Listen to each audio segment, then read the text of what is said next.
Students, here I'll explain you about modes of transport in plants.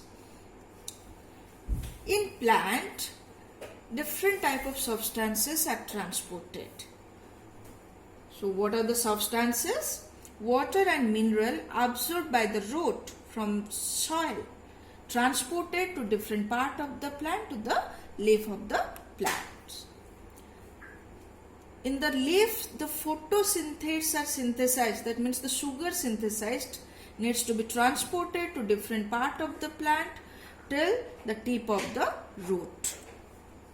Besides water, mineral and photosynthetes, also hormones are transported from the part of synthesis to other part, or other chemical stimuli are transported.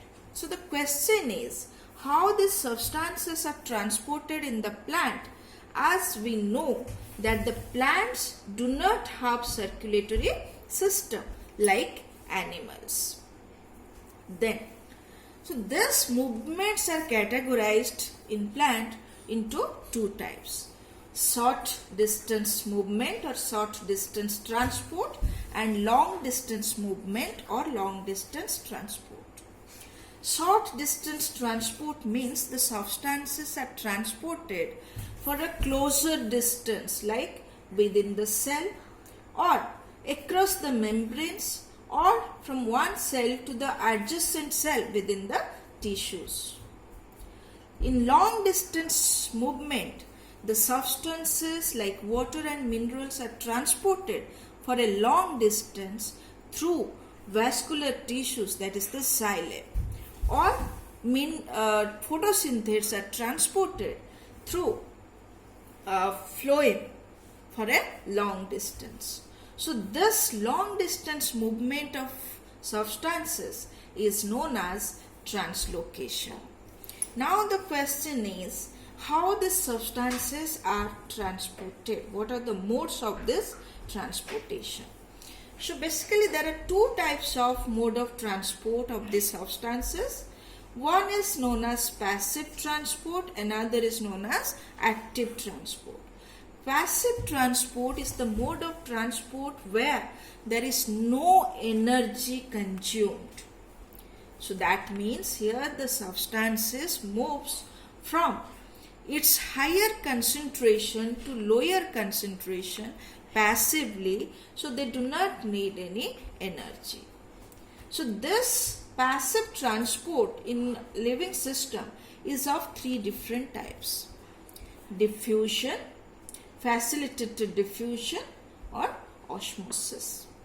So diffusion means substances diffuse or move from its higher concentration to lower concentration. That means along the concentration gradient without any energy consumption.